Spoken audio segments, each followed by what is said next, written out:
planet Earth, a place of constant change at the hands of powerful beings, us. Hundreds of thousands of miles into space, and deep beneath the Earth's surface, we've created an amazing world, shaping continents, creating ingenious monuments, and transforming landscapes.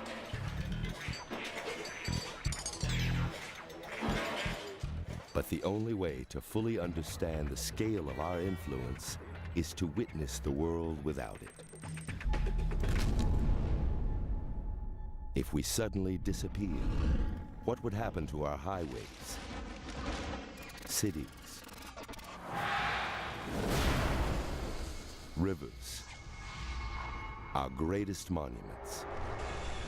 Enter a desolate world. A world without humans. 1 minute from now, every single person on Earth will disappear.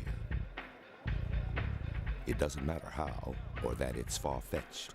What's important is what will happen when we're gone.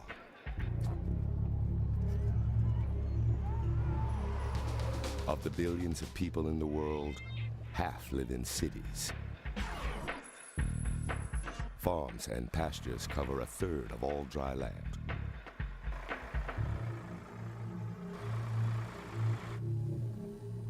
We've dammed and diverted half the world's major rivers.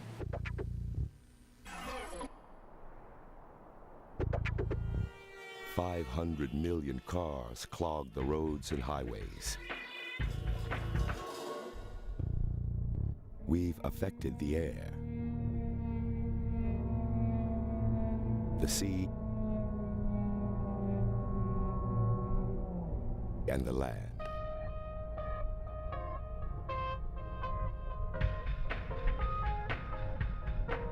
But have we changed the Earth forever? If we vanished, could the planet recover, even erase all evidence that we ever existed?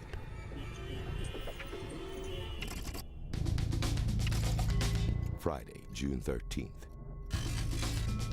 In Berlin, it's 1:30 in the afternoon.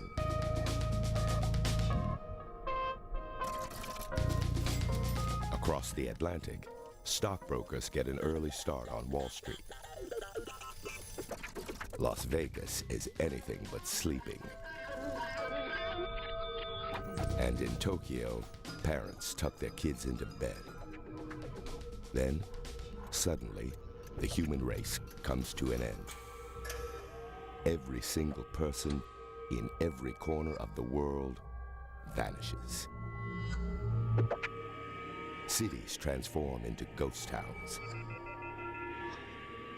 Laughter lingers only to become a quickly fading echo. Things come to a shocking halt.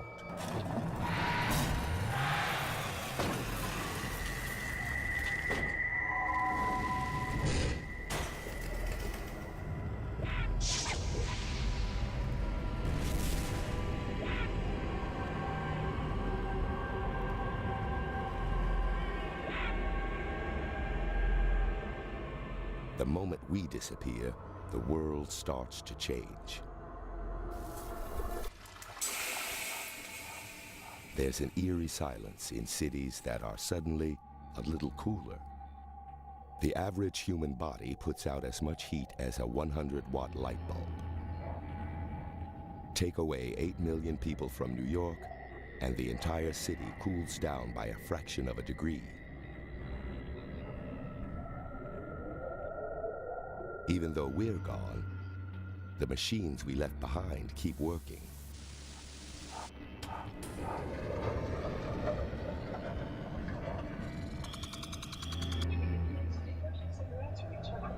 All over the world, hundreds of planes approach airport runways.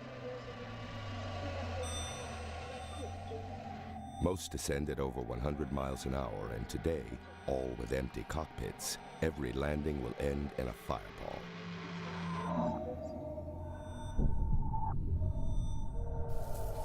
Thousands of other planes fly through the sky on autopilot. Many will stay in the air for a few more hours, but when the fuel runs out, gravity will pull them back to Earth.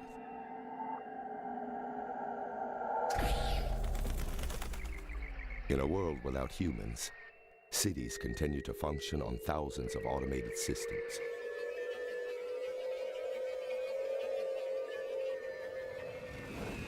Computers keep in touch with hundreds of satellites, which will continue to transmit information across the globe, as long as the power stays on. Power is generated by more than 50,000 power plants around the world. In the US, coal-fired plants produce half of the country's electricity. To keep the fires burning, they require a steady supply of coal.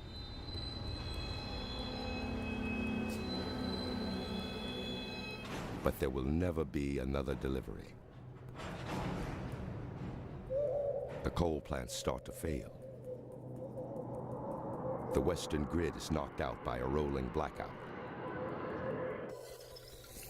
The shimmering lights of Las Vegas will never shine again.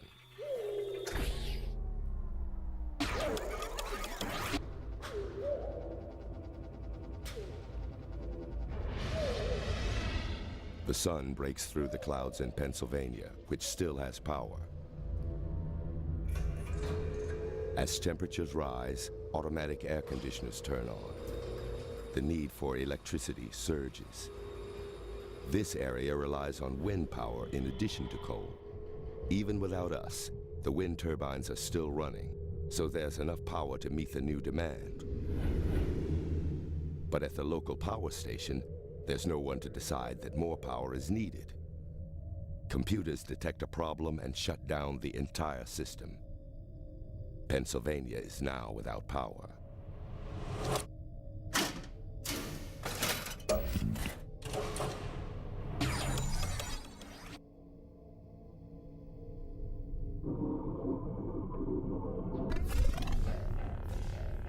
Niagara Falls, Canada is home to one of the world's first commercial hydroelectric plants. It provides power to more than 2 million homes.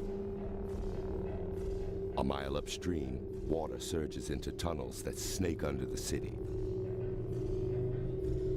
When it reaches the power plants, it drives the turbines and creates electricity. Less than 2 hours ago, people were monitoring this powerful system. But with no one at the controls, the turbines flood and the plant shuts itself down. Seconds later, blackouts sweep through parts of Ontario and New York.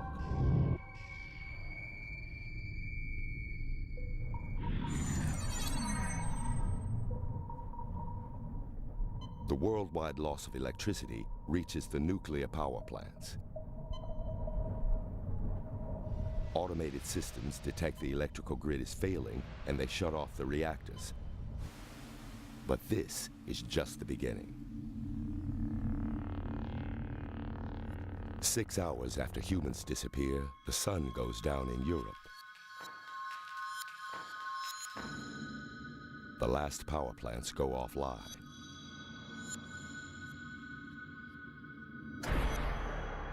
The Dark Ages are back.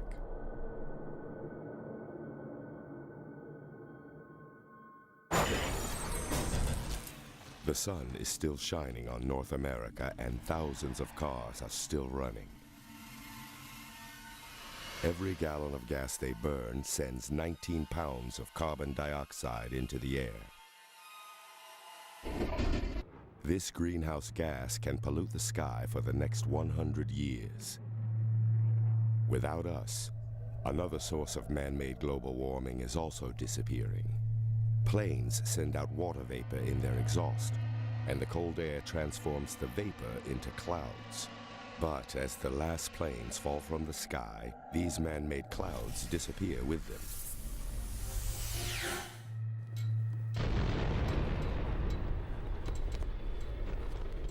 Fuel-starved jets aren't the only disasters rolling through this new world. All over the globe, industrial plants react to the permanent loss of power.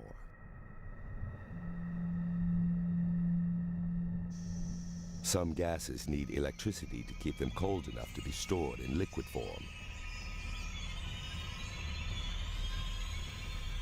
If they don't have power, the cooling units stop working. Eventually, the liquids come to a boil and create dangerously high pressures.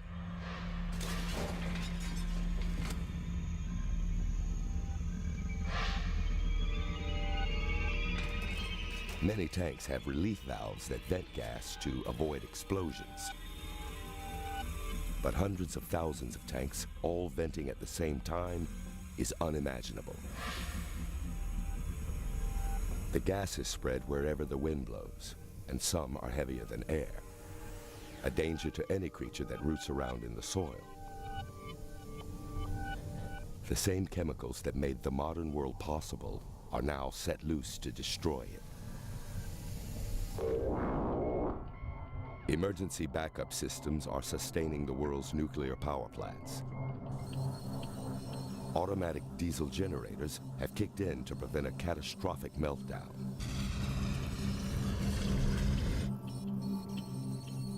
But the diesel fuel won't last forever. All over the world, pets are getting hungry. If they don't find food and water soon, they'll die. But they're not the only animals affected. The global power failure is also impacting zoos and safari parks. No longer contained by electric fences, predators are free to explore their new world. And its dangers. Chlorine gas from a derailed train killed this herd of deer. Changes are also taking place at some natural gas facilities. With the power off, the liquid natural gas is starting to vent. But most of it's being burned off, an automatic safety feature designed to contain gas leaks at plants. With the tanks venting, the explosive gas can reach idling cars, left behind when their owners disappeared. It only takes one small spark, and the new world echoes with explosions. And this is just the start. Fires like this will burn for days as hundreds of chemical plants around the world send dangerous toxins into the air. In just 6 short hours, our disappearance has triggered a series of catastrophes around the world.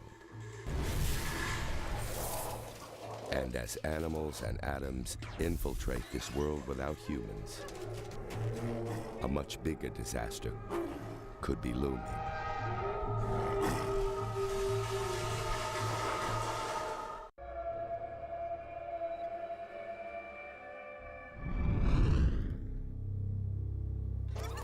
It's been 3 days since humans disappeared from the Earth.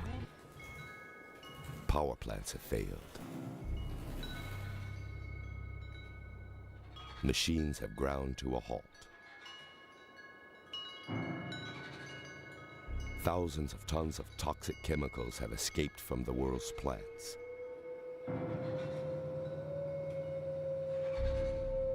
In London, England, Big Ben is due for its winding. But without the help of a human hand, it rings for the last time. Human time and human history have stopped. But life on Earth continues. Houses and apartments are still inhabited by increasingly hungry pets.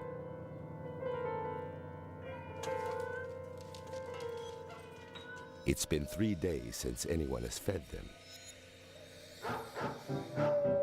So they devour anything they can find.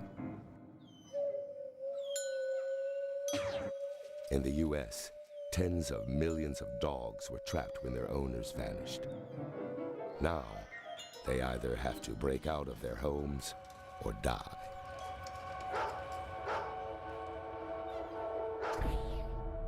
With the failure of power plants around the globe, pets inherit a dark world.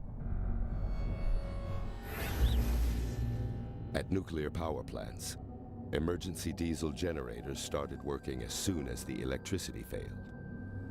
But without power, this building and hundreds like it will soon cause an unprecedented disaster.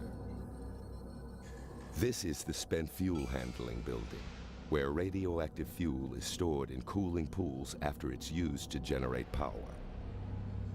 The pool is 30 feet deep and filled with 400 tons of spent nuclear fuel. The result of atoms splitting to create nuclear energy. And split atoms keep releasing heat and radiation. The spent fuel is contained in zircaloy tubes, and they're dangerous.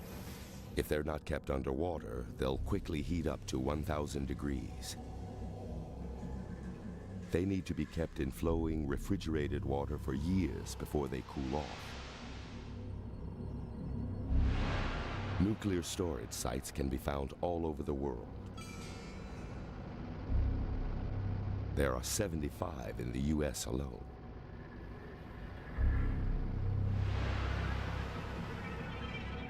The spent fuel is safe as long as the generators stay on and keep the water cool. But if someone doesn't refill them, they'll grind to a stop. And this time, no one's coming. Pets are now learning to live off the land. For some, life was once rich with food and water. But now, scrounging through garbage is what provides meals. As for water, things have changed down by the river. Pumps at sewage treatment plants don't work without electricity, so raw human sewage is seeping into lakes and rivers. Abandoned pets aren't the only animals struggling to survive. The world is filled with cattle. 1.4 billion of them, and without humans, they too have been forced to fend for themselves. Now that we're gone, 90,000 cows a day are saved from slaughter in the US. But dairy cows need 100 pounds of food and 25 gallons of water every day to survive. With no electricity, their water supply is drying up. The cows are on their own. In a cruel twist of fate, they're safe from the slaughterhouse, but they may all die from dehydration. And things don't look much better for zoo animals. Trapped in their cages, many of them will die. But those once contained by electric fences are prisoners no more. They finally break free.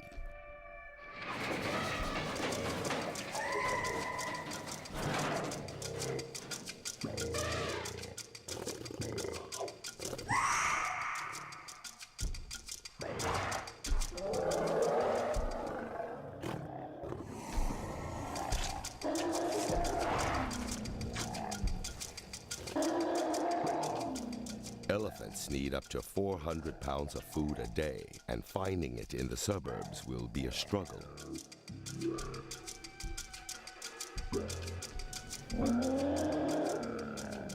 These enormous herbivores will give a serious pruning to each neighborhood they visit.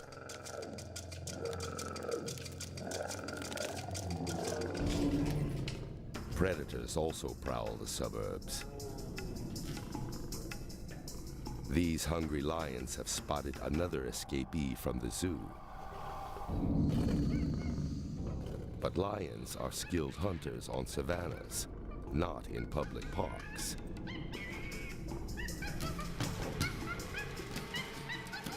And climbing plastic is one challenge they can't win.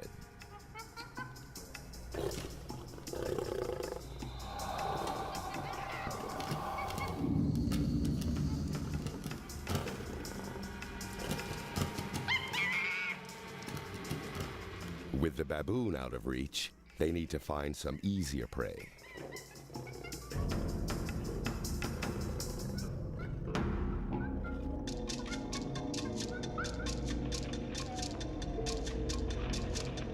Camels, on the other hand, are having no problem finding food. They eat almost any vegetation. Grass, leaves, even thorns that other animals avoid are on the menu. And with food at every turn, camels easily adapt to a world without humans.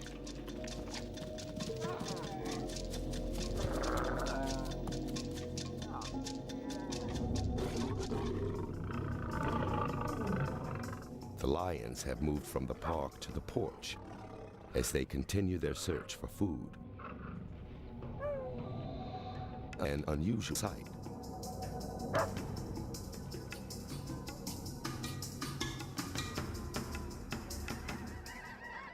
Overhead, birds are migrating. And without humans around, many more will survive this year. At night, birds use the stars to navigate. With the power on, lights and glowing skyscrapers resemble stars, so birds often circle them all night and die of exhaustion.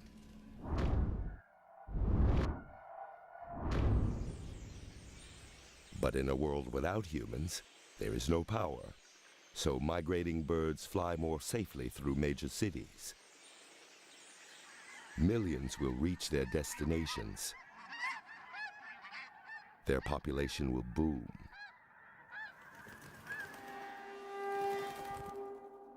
On city streets, dogs have gone from pets to predators.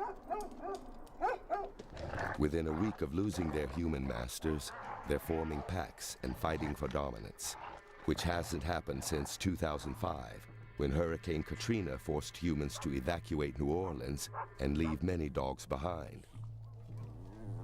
The dogs started hunting in packs and threatening humans.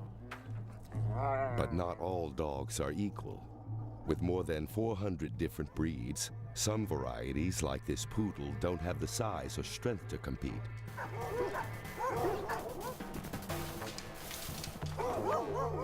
And like wolves, dogs will kill their own. So every small dog is a potential meal.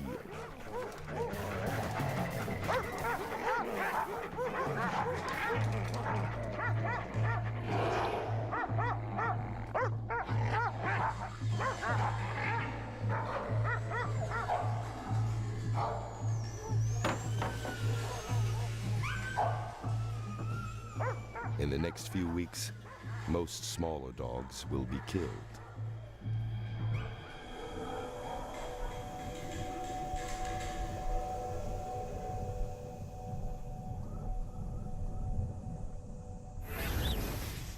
At nuclear power plants, diesel generators are finally running out of fuel.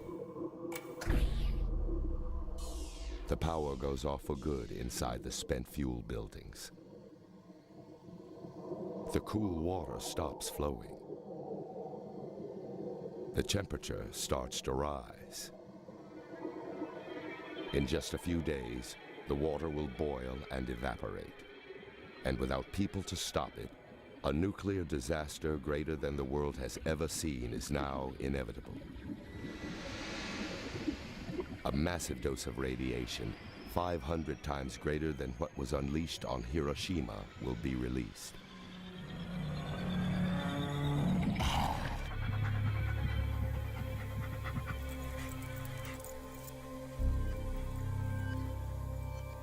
Dogs from the city are roaming the countryside looking for food.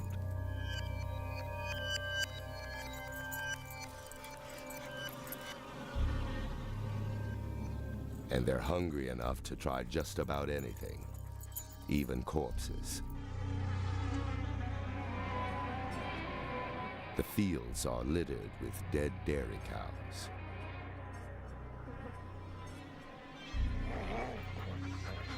When we were around, dairy cows provided us with milk for 8,000 years. Now, their rotting carcasses will do nothing more than sustain hungry dogs, who just 2 weeks ago were probably eating comfortably from a can.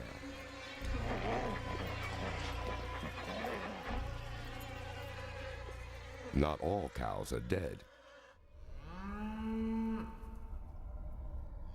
In the wide open spaces of western North America, free-range cattle are thriving.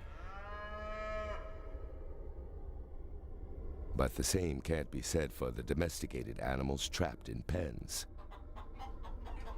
1.5 billion chickens have died in the U.S., leaving only free-range poultry to roam among a world full of predators. Death is in the air.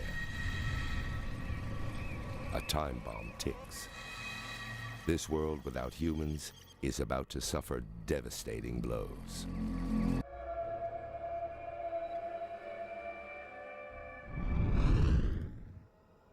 Ten days after humans disappear from the Earth, the power is off. Cities are quiet.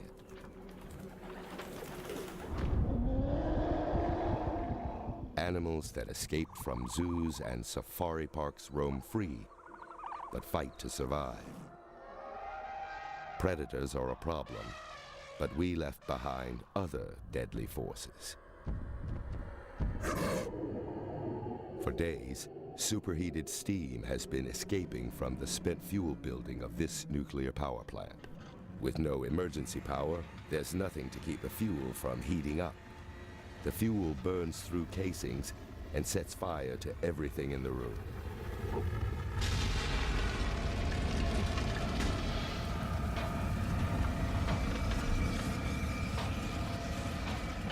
Radiation equal to 500 atomic bombs is about to explode.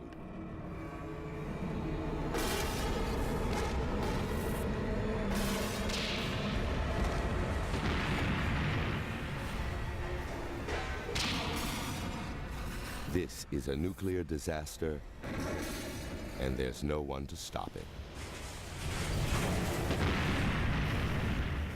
A deadly mix of radioactive particles spews from the plant. Some of them, like strontium-90, will be dangerous for 300 years. Plutonium will be radioactive for 240,000 years. Pine trees near the nuclear power plant are first to die. Radioactive particles cling to their bark and resin.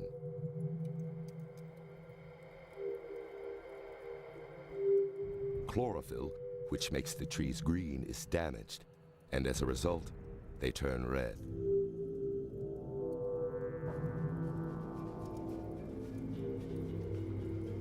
The last time a forest died like this was during the Chernobyl disaster in 1986.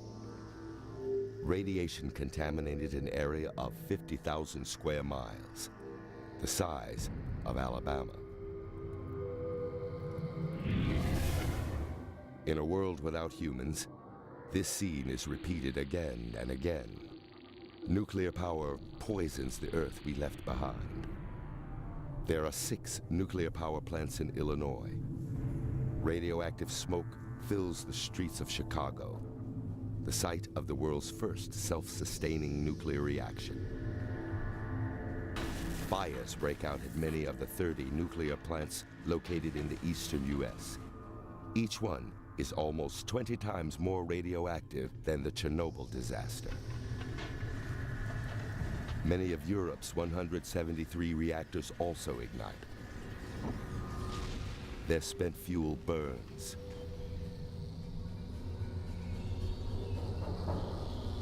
Carried by the wind, the radiation is an invisible poison that settles over thousands of square miles. If we were still on the planet, it would cause cancer in millions of people.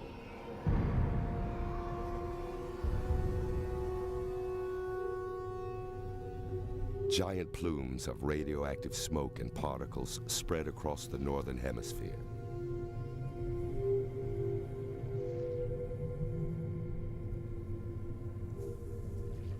Winds push radiation away from the reactors in Europe.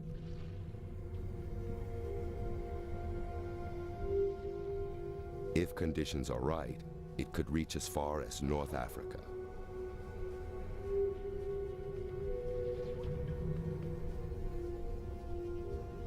Radiation from some of Japan's 53 reactors drifts across the Pacific Ocean.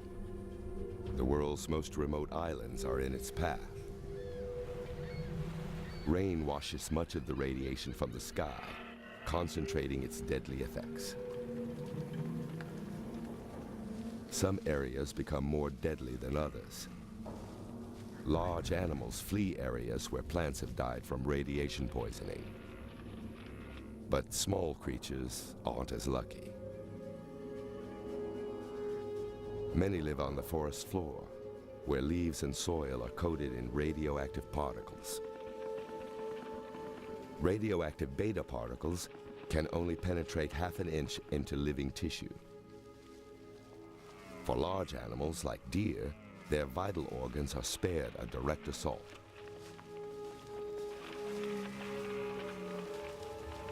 But it's different for small animals. Their organs aren't so insulated. Radiation cripples them. In the worst hit areas, over half of the rodents and insects die. For animals in the cities and suburbs, they have access to food that's much less radioactive.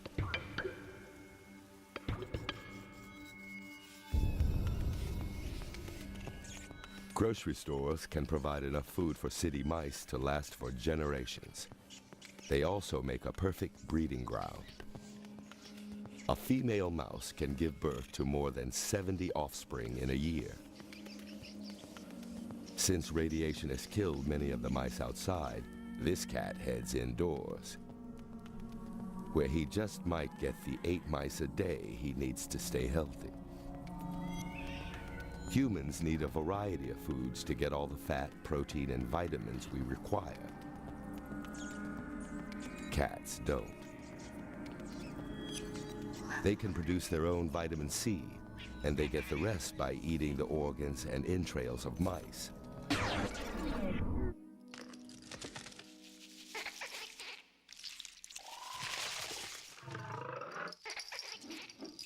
All over the planet, animals are invading the human world to find food. And what we left behind will keep them alive, even as clouds of radiation spread.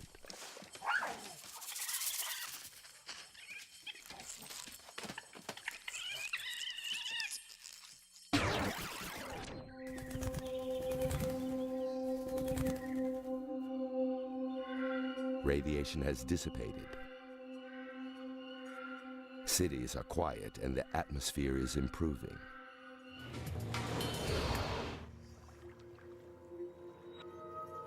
The air is clearer. In Manhattan and Toronto, the view has increased from 20 miles to 100.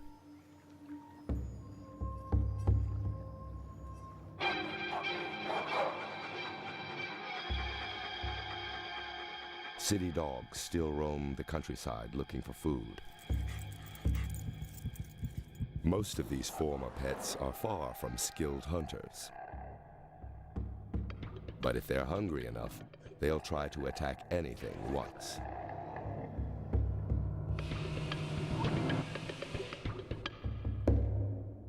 Like wolves, dogs hunt by instinct, going for the legs or neck to bring down a large animal.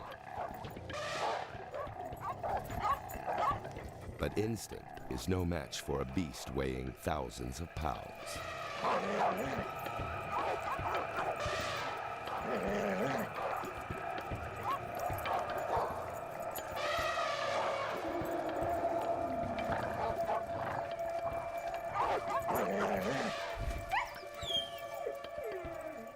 The dogs aren't a threat.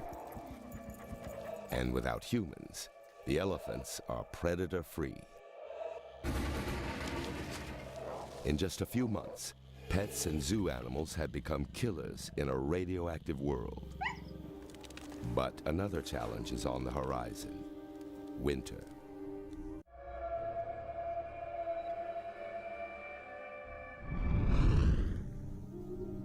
Six months after humans disappear, it's early December. In a world without us, former zoo animals and pets either adapted or died. In some parts of the world, animals are about to face their next challenge, the coming winter. A common misconception is that cockroaches can survive almost anything. But cockroaches are imports from the tropics and only spread north as we started to use central heating. With the electricity gone and the furnaces off, millions of cockroaches will be dead by the new year.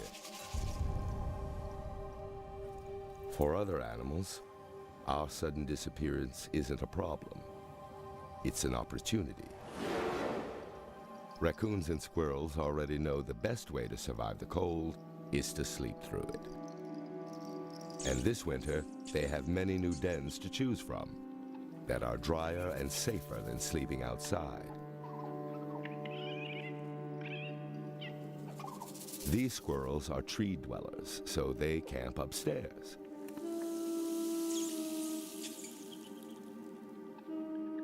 Skunks, on the other hand, prefer the ground. Hibernating animals don't need heat, even when their body temperatures drop to almost a freezing point. It's a survival strategy their ancestors evolved long ago.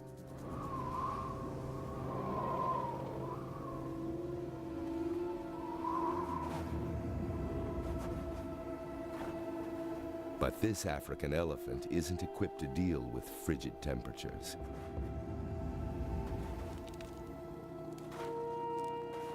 His body evolved to get rid of heat, not keep it.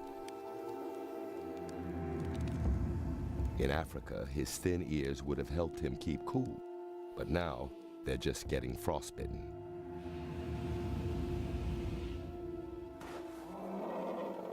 To survive, he needs to head south.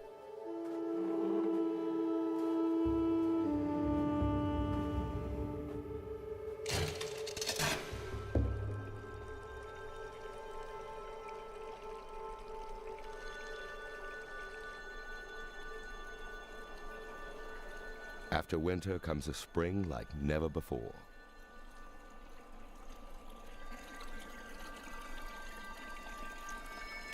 In the forest near ruined nuclear power plants, it's a silent season. Poisoned by radiation, these evergreens have lost their ability to grow new shoots and branches. But further from the power plants, spring helps repair the damage we left behind. Rain washes radioactive debris from leaves and bark. Poisonous atoms are driven underground. There's still a threat to anything that lives there, but our radioactive fingerprint is starting to disappear.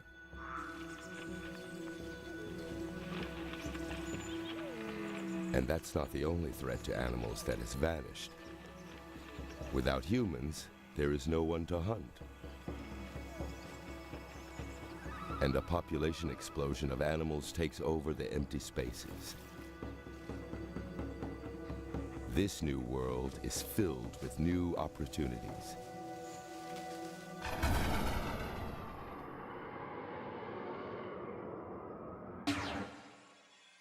It's almost been a year since every car on Earth ran out of gas.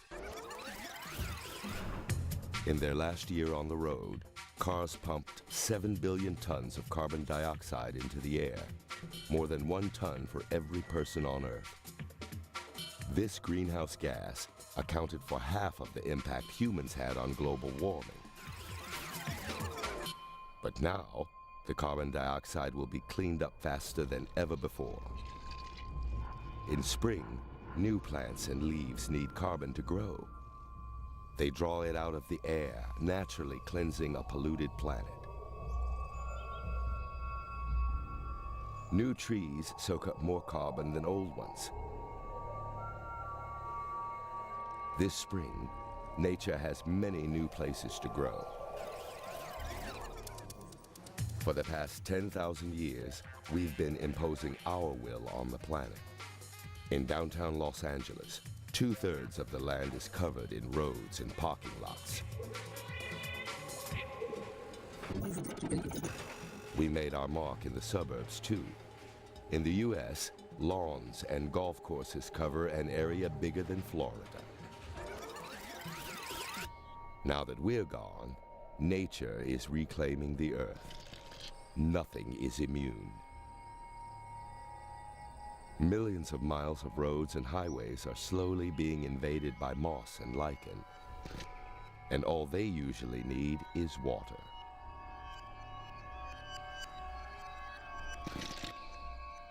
Cracked roads are filled in with moss and grass. A once carefully groomed soccer field now grows wild. Fast-growing trees take root where children once played. All these new plants allow nature to soak up greenhouse gases like carbon dioxide faster than when humans were here.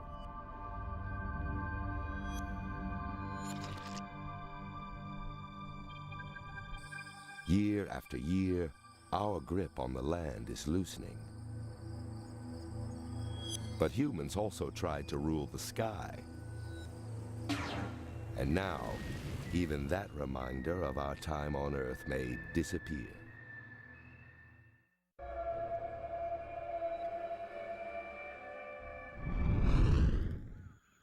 It's been 30 years since humans disappeared. At night, the only light comes from the moon and the stars. Once, Earth was so well lit, it was easily seen from space. But 30 years after the lights went out, Earth's inhabitants watch a new kind of light show.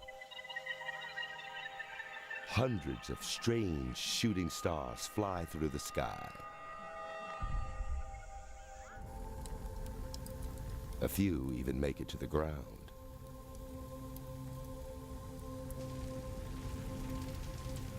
The fiery wreckage contains clues that these are not normal meteorites.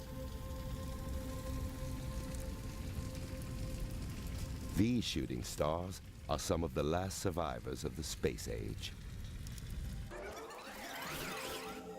Humans left 25,000 objects orbiting the Earth.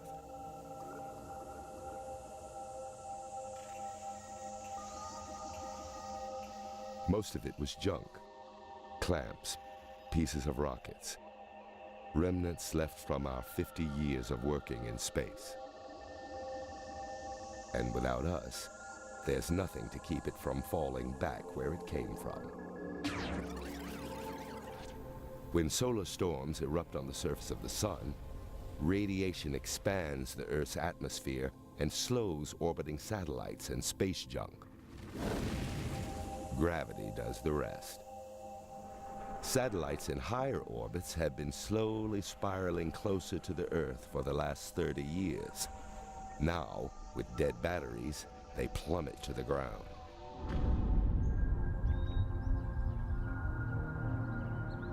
Back on Earth, the world continues to change. Human homes slowly collapse.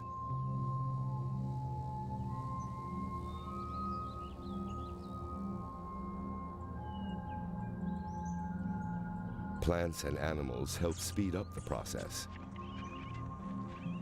For 3 decades, animals have gnawed through roofs and walls. Dirt and seeds have blown into houses. Living rooms have become homes for trees.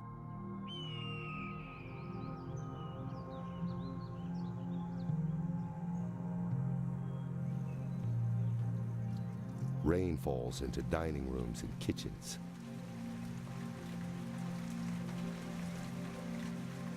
Ceilings and floors rot and fall apart.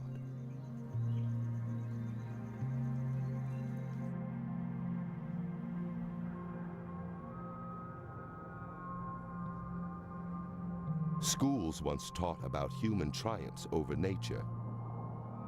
But in just 30 years, nature reclaims much of what humans took away.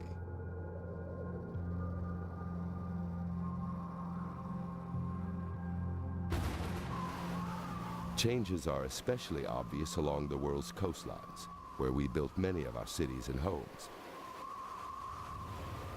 Now, hurricanes wash them away as if they never existed. From Miami to Halifax, mansions and cottages are destroyed. Man-made global warming still affects the world's oceans, even 30 years after people stop polluting them. While houses collapse on land, remnants of the human world create new homes for marine life. At least 50,000 ships are strewn along seashores or rusting on the sea bottom. These shipwrecks are a magnet for sharks and fish, and they provide thousands of places for fish to live and breed. Above the waves, nature's advance continues.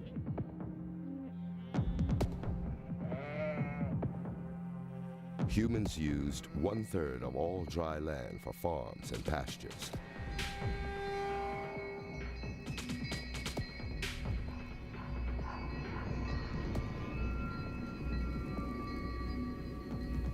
But now, fields originally planted with single crops have been invaded by a variety of fast-growing weeds and wildflowers.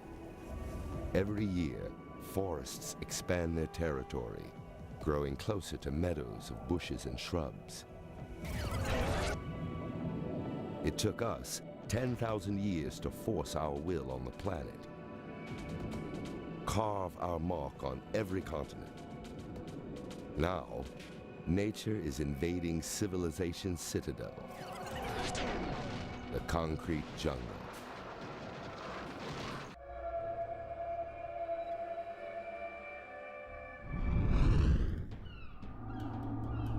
Welcome to a world 30 years after humans disappear. There is no power.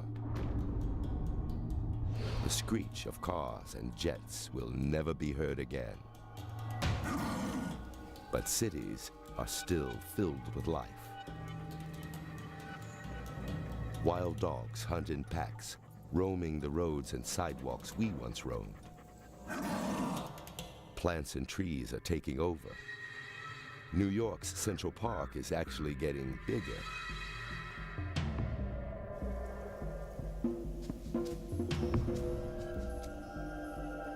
Dirt and seeds blow through the city and take root everywhere. Manhattan turns from gray to green. Times Square once was a hotspot for millions to celebrate the start of a new year. Now, it's being engulfed by a blanket of green.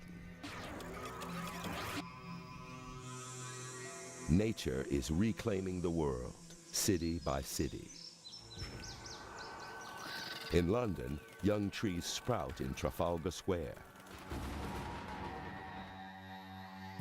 In Berlin, a forest surrounds the Brandenburg Gate, once the division of East and West Germany.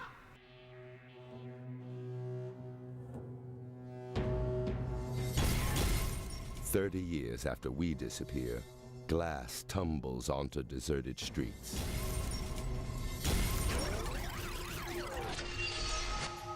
Once, glass-covered office towers symbolized the modern age. There was more glass in one skyscraper than all of the glass made during the Roman Empire. But most skyscrapers were built using caulk and metal clips to keep the windows in place. After 30 years, the clips are rusting. The caulking cracks. Water gets into the cracks and the frames get weak. The era of the gleaming skyscraper is ending. High above them, hawks and other raptors are on patrol, keeping an eye out for scampering prey.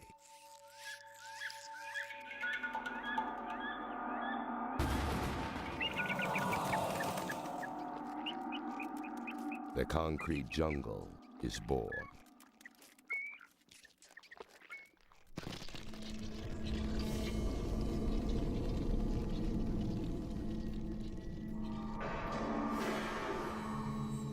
Relics of human existence slowly disintegrate. After years of neglect, paint peels away. Raw metal is exposed to the elements. Rust spreads. The steady advance of nature also damages concrete.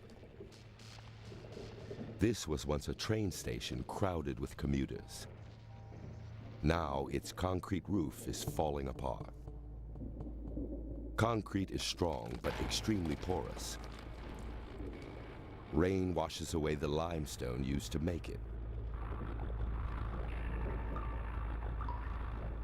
Stalactites grow a centimeter every year and then break off, slowly weakening the concrete. This roof will collapse in less than 20 years. Humans may be gone, but we're still contributing to this destruction.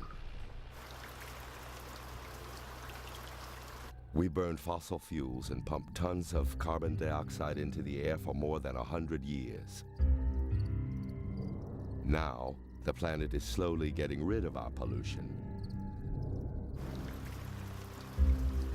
As carbon dioxide returns to Earth, it mixes with rainwater and produces carbonic acid, which eats away at the world's concrete. Much of our modern world rose from concrete.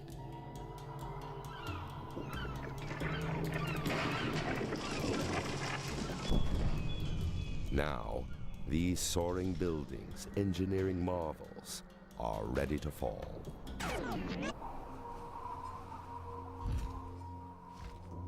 Cities all over the world face the same fate: a slow disintegration.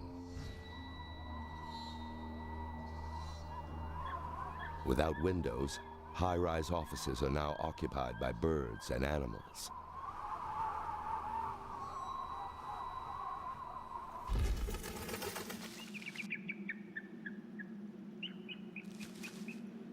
Exposed to the elements, ceiling tiles and drywall are no match for more than half a century of wind and rain.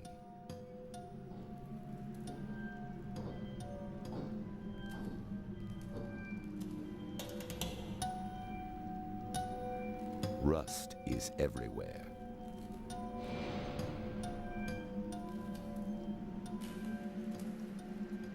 Moisture has penetrated the walls and doors, and paint peels off every surface.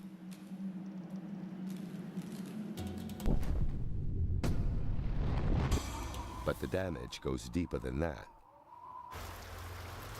A city like Paris gets up to 25 inches of rain every year. Now that the windows are gone, nothing can stop the rain from flooding the concrete skeleton of this office tower and creating cracks.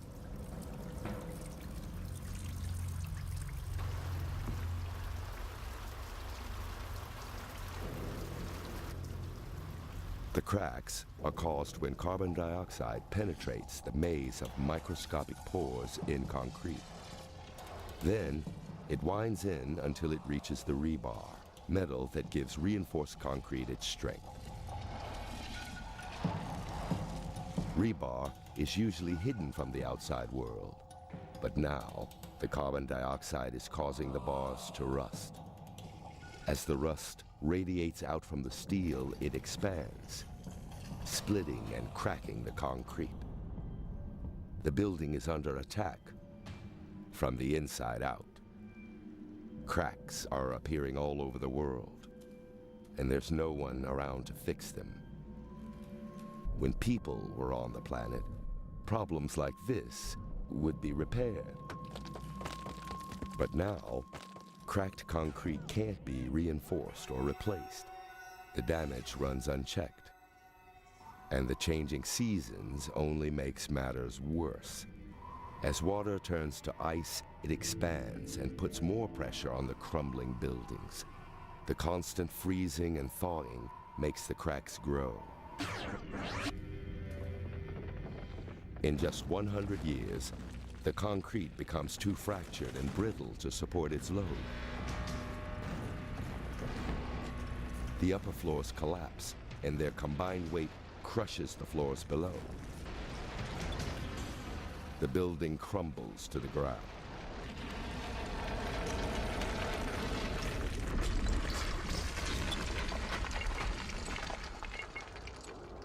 Our cities are disintegrating. The planet is absorbing what we left behind.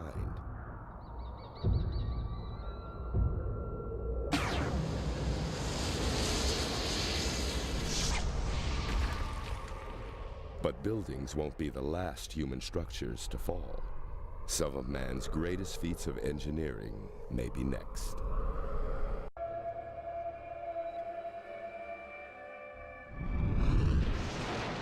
120 years after humans disappear, many modern skyscrapers have collapsed into heaps of rubble. Concrete walls have been destroyed by a steady onslaught of air and rain. But the new landscape has made cities a little cooler.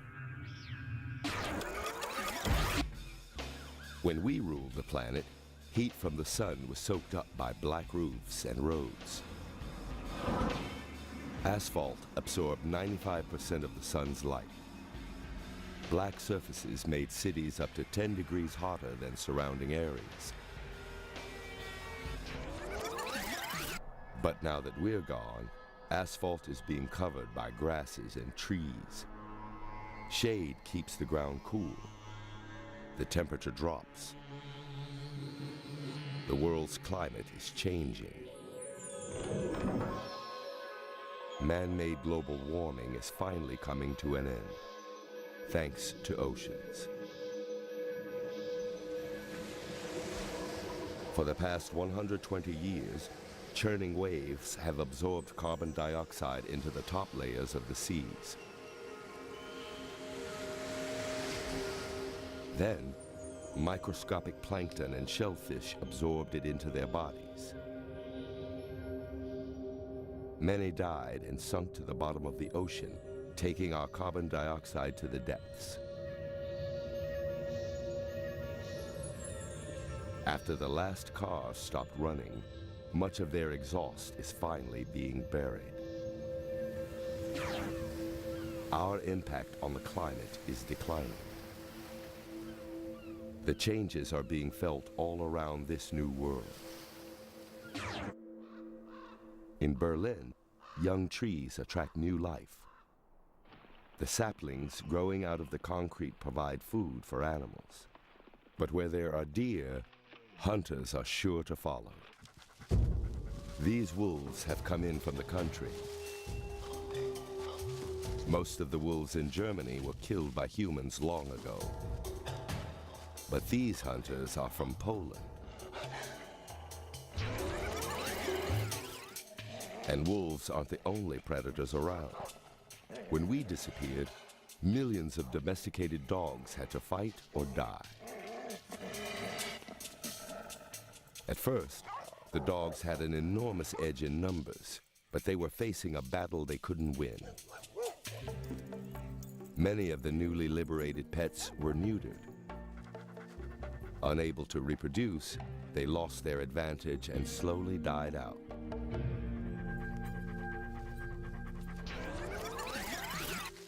But not all dogs disappeared. Those that managed to survive adapted to the new reality and mated with wolves. Now they look more like Australian dingoes, medium-sized with straight hair and long snouts.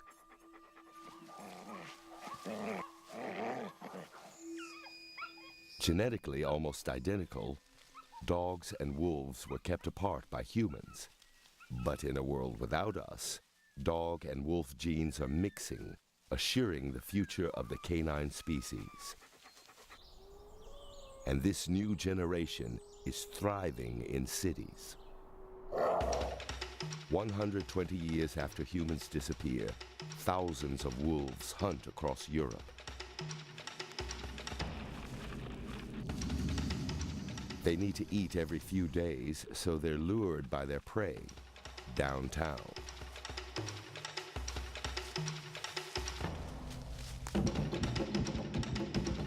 the urban jungle becomes a new killing ground.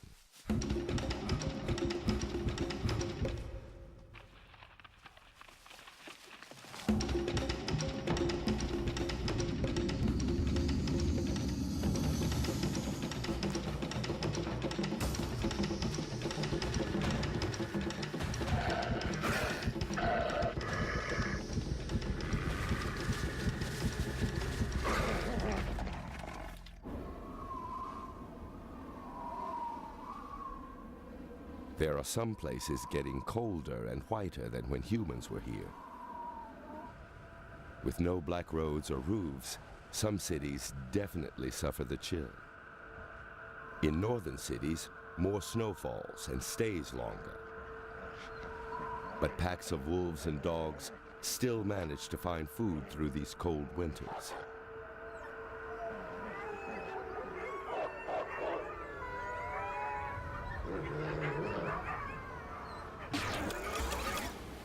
South of the freezing temperatures are rivers diverted by humans for power and commerce.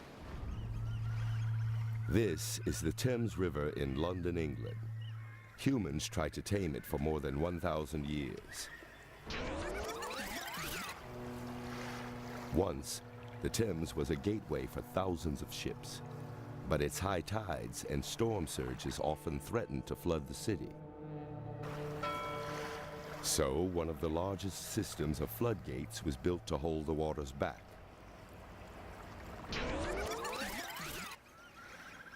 But without people, the river is out of control. Tides have sucked boats into bridges, creating dams and forcing the Thames to flow around them. The banks are flooded. London returns to the marsh that the Romans found here 2,000 years ago.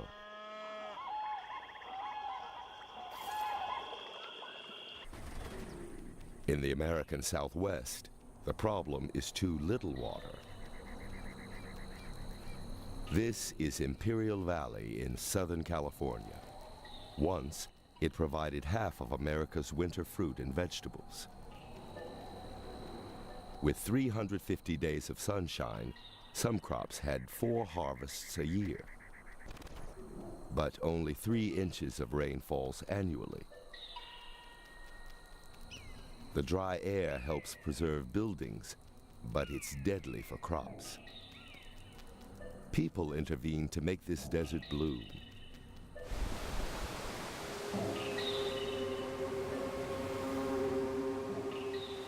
Farmers brought in 977 billion gallons of water each year from the Colorado River. Enough to cover every surrounding field in 6 feet of water. But when we disappeared, the irrigation stopped. What was once California's farming miracle is now a barren desert. Another man-made oasis can be found 300 miles northeast. Las Vegas.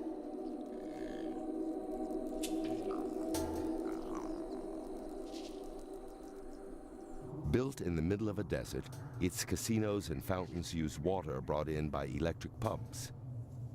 When the power went off, the taps went dry. Now, with just a few inches of rain a year, the desert is reclaiming the city.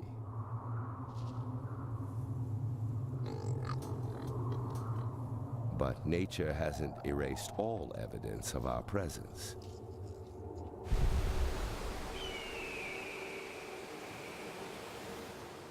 This is the Colorado River. It hasn't changed much in the 150 years since we disappeared. But long ago, it was much deeper and stronger. It even helped carve the Grand Canyon. Today, the Colorado is still a shadow of its former self. Dozens of dams were built to harness its strength and keep it from reaching the ocean as a torrent.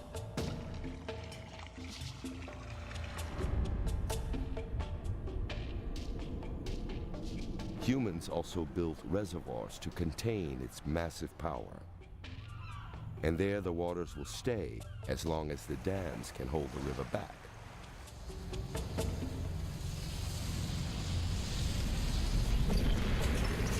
With the advance of nature, one of man's greatest structures faces destruction.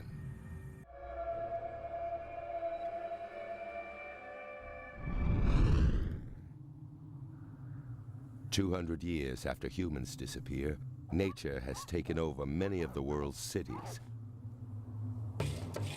But some rivers are still shackled by concrete monoliths. Dozens of dams still hold back the Colorado River. The largest of all is the Hoover Dam, just 25 miles from Las Vegas.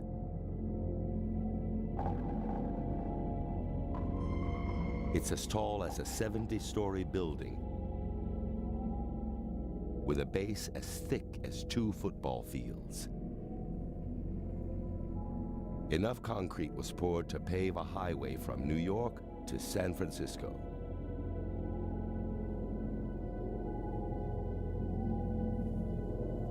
By blocking the Colorado River, the dam created the reservoir of Lake Mead. There's enough water here to bury the state of New York under a foot of water. This is the water that once fed the fountains and swimming pools of Las Vegas. The Hoover Dam is mostly made of solid concrete. But even this mammoth monument is vulnerable. The reason lies up the Colorado River near the border of Arizona and Utah.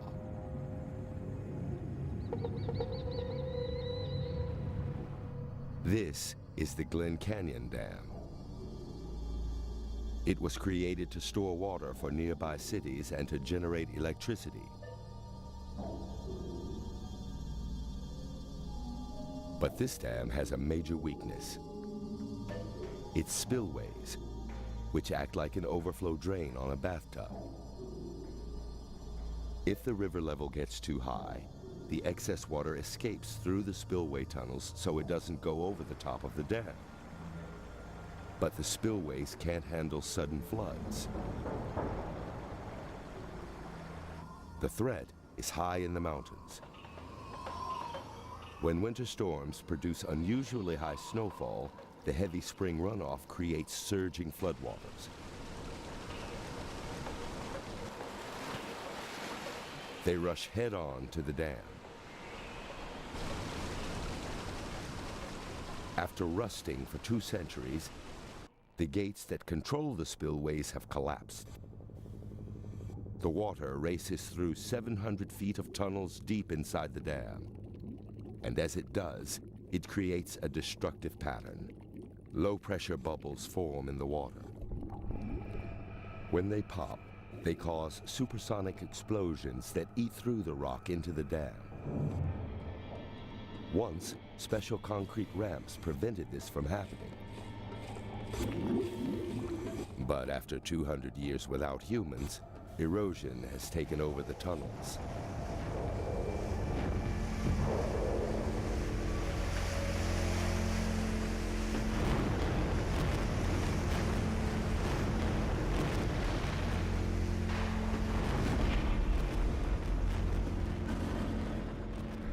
$600 billion cubic feet of water bursts through the dam and gushes downstream. The surge is over 50 feet high. It sweeps through the Grand Canyon toward the Hoover Dam, which was built to hold back 45,000 pounds of water per square foot. This is its greatest test yet.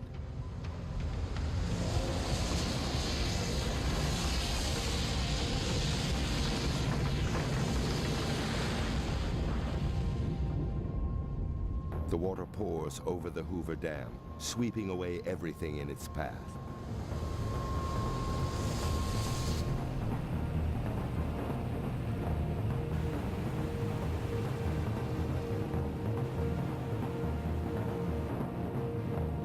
Colorado River rages southward at 25 miles an hour, swamping dozens of dams on its way.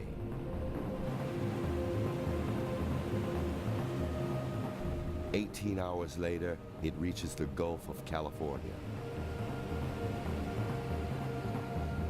And for the first time in centuries, the Colorado River meets the ocean as a flood, not a stream. The release of the Colorado will transform this part of North America. Fish from the ocean will come to this estuary to spawn.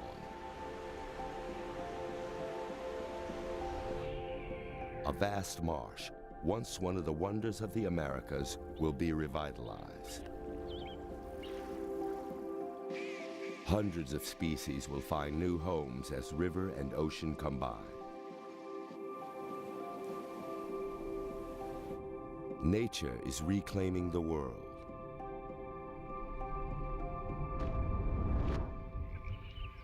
In France, parts of Paris are a marsh again.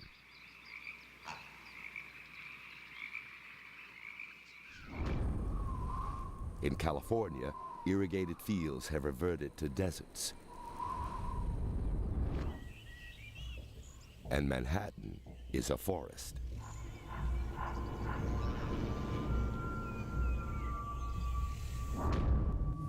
As altered rivers return to their natural state, silt creates new land. Coastlines change. South of New Orleans, over 200 square miles of swampland reemerges, lost when humans dammed up the Mississippi. Our sudden disappearance is affecting the oceans too.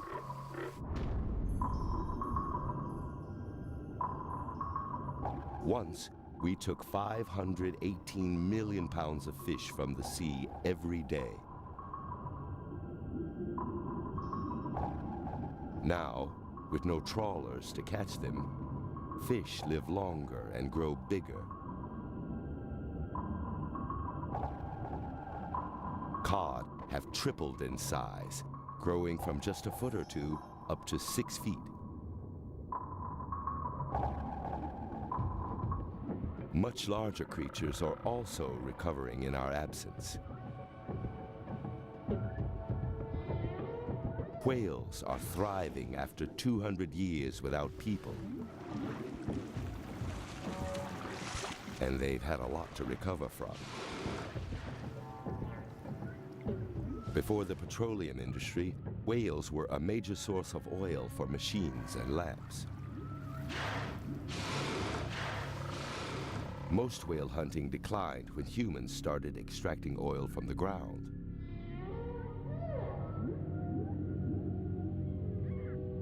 But many species remained on the brink of extinction for centuries to come. The reason?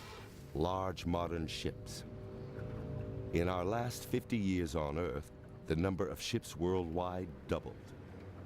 So did the noise they generated. Some of the sound from these vessels carried for miles under the oceans.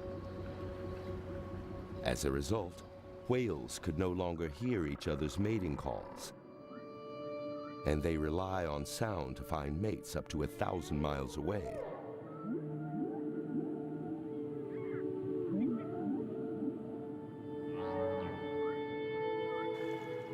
With humans gone, whales' mating songs are being heard from Canada to the Caribbean.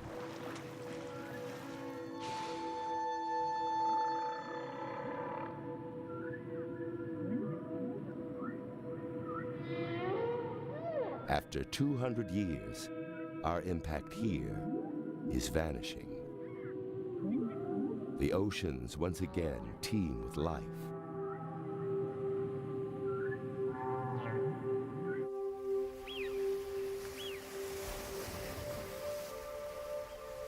But on land, there are still relics of humanity that remain.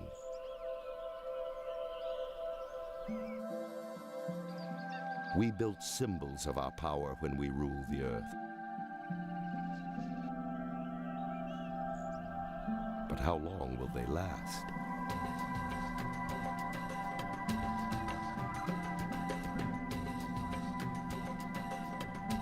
Which of our monuments will be the first to fall in a world without humans?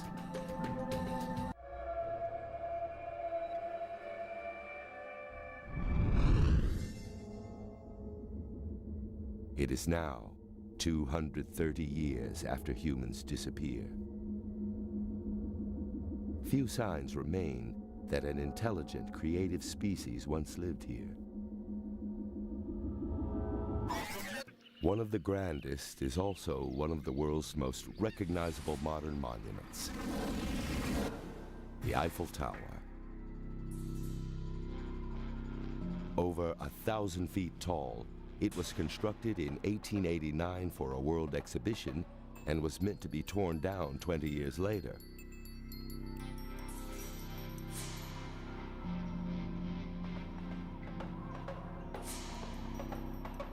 But the French fell in love with the tower, and it became one of the most famous landmarks in the world.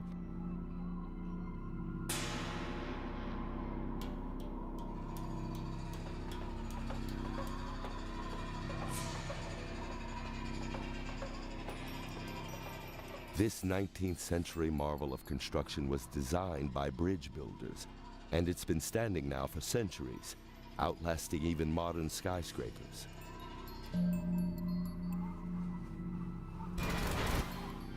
The lattice structure gives the tower strength without using much metal. And the entire tower weighs just 7,300 tons.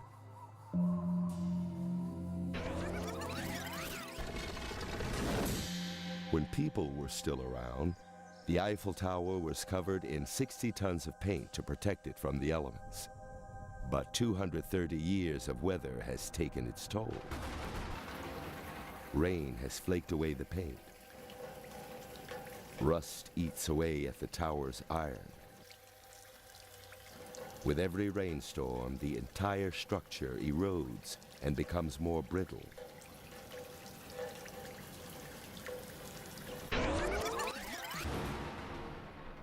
Now, the tower is vulnerable even to moderate winds.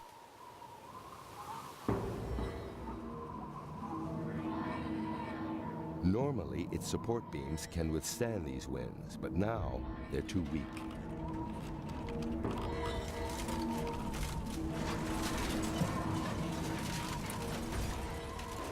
Three centuries after it was built, the tower comes crashing down.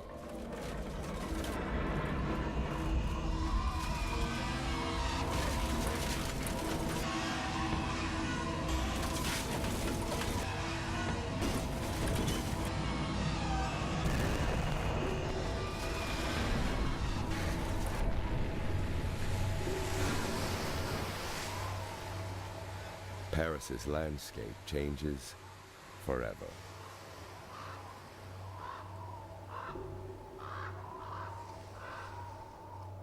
Monuments and buildings can't adapt to this new world. They're frozen by the techniques used to create them.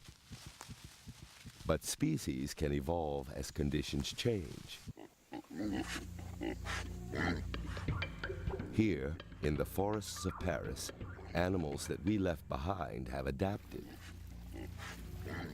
Most of these pigs are descendants of pink pigs. They thrive in the shadow of the ruined Eiffel Tower. These feral pigs bred with surviving domesticated ones to create a hardy, tough animal with dark fur.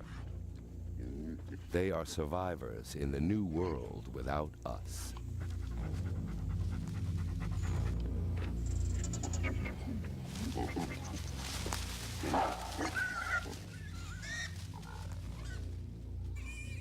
Even while the modern world collapses around them, those that adapt survive.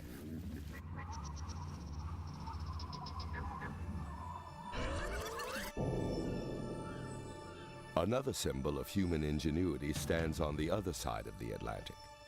How has it changed in the 230 years since we vanished?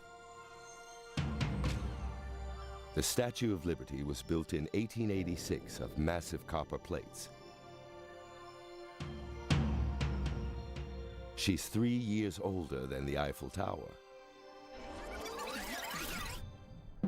Since humans disappeared, some parts of her are faring better than before.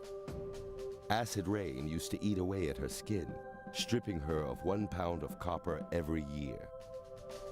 Pollution coated her nose and cheeks with black grime, but cleaner skies have led to a cleaner statue.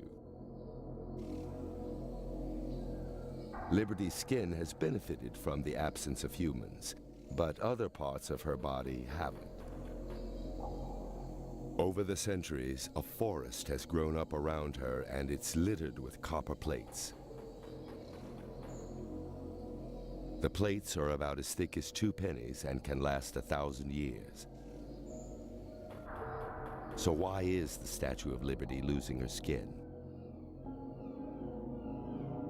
After 230 years, the statue's arm has finally collapsed. If copper is the statue's skin, iron bars are its skeleton.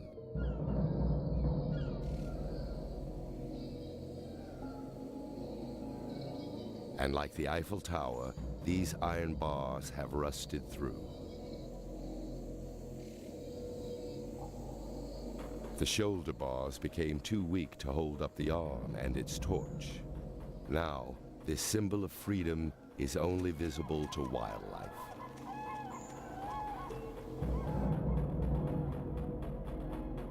The statue's arm and torch were first to fall, but that was just the beginning.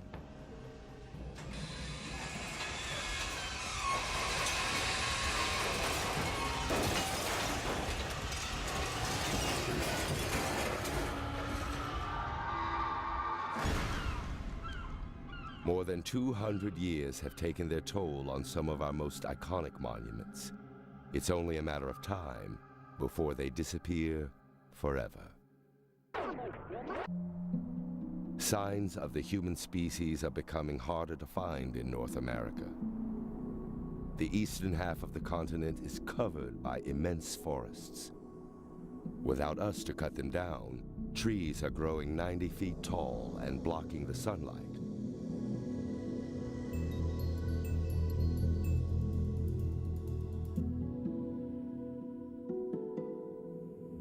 But the trees do more than tower above old suburbs and roads. They bury them. After 230 years, falling leaves have created 3 feet of new soil and cover nearly everything we left behind.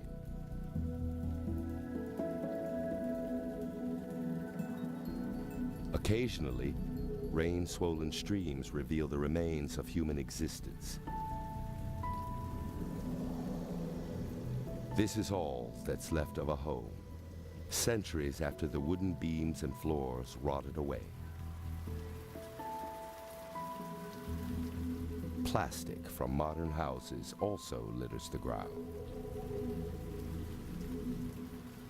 This cell phone is still intact, more than 200 years after the last phone call. It may survive for centuries.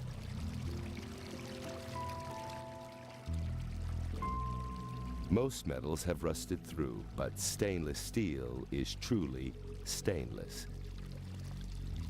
This kitchen sink may last for thousands of years, but for animals to last, some need to adapt. In the West, caribou and deer roam over millions of acres of former farmland. And once again, so do the thunderous hooves of bison. Their herds can grow by 30% a year. From a species of 500,000, their numbers are now reaching into the tens of millions. Other creatures also dot the savannas of the American West.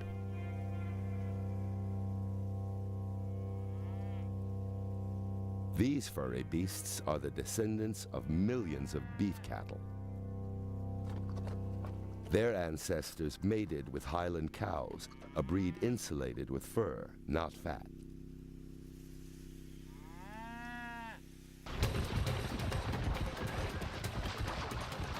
Horses evolved here long before humans arrived, and once again they run wild and free.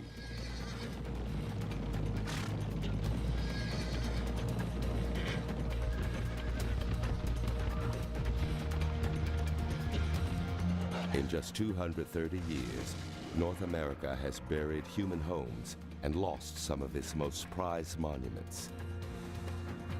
And time doesn't stop. So nothing can prevent what 1,000 years without us will bring.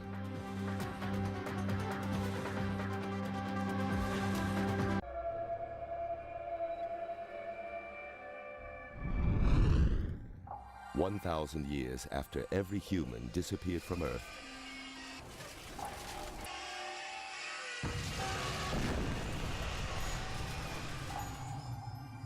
the iron of the Eiffel Tower is almost gone. It has slowly eroded and become part of the Seine.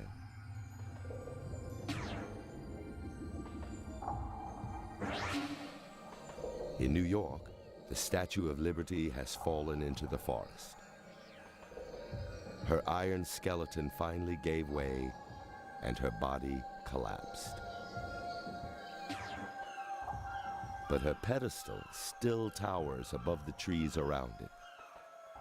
Made of solid concrete and granite, it will last thousands of years. But time can wipe away all evidence of humanity, especially as the world turns colder.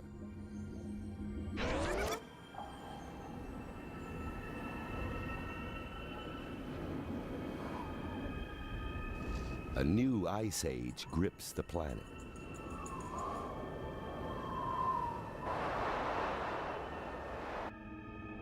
Gradual changes in the Earth's orbit take it further from the sun.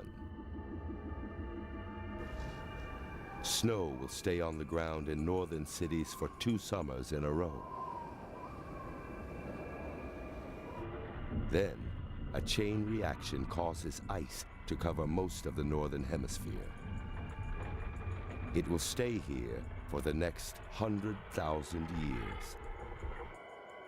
Once again, glaciers travel south and eventually reach Manhattan. They'll grind down what's left of the Statue of Liberty and any other sign of human civilization left in the north.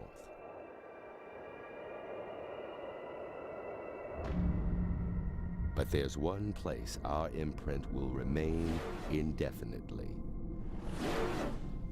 the moon.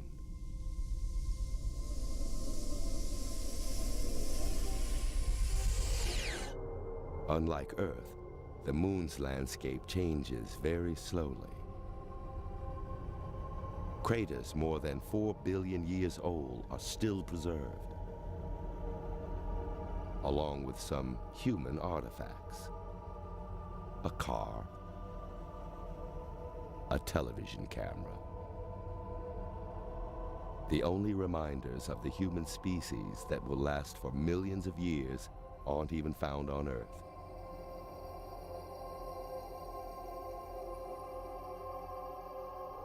Planet Earth is 4.5 billion years old. In that context, human civilization is just the blink of an eye. It took us 10,000 years to cut down half of the world's forests. But after we disappear, they grow back in just 500 years.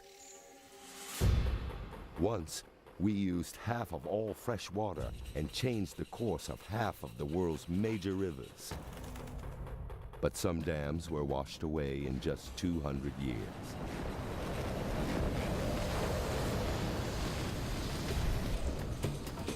We pumped 13.5 billion tons of carbon dioxide into the air each year. But in just a couple hundred years, plants and oceans were scrubbing the earth clean.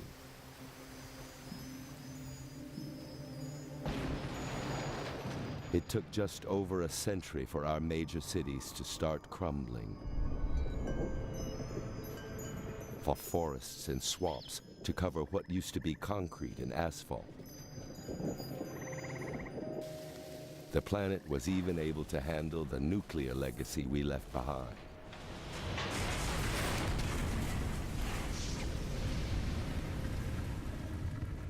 After we disappeared, thousands of tons of radioactive particles were released. But nature was able to bury most of it. And some animal species not only survived, they thrived.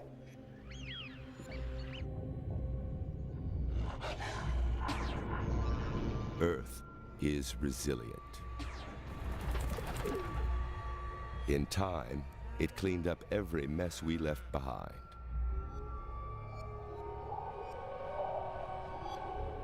All we had to do was get out of the way.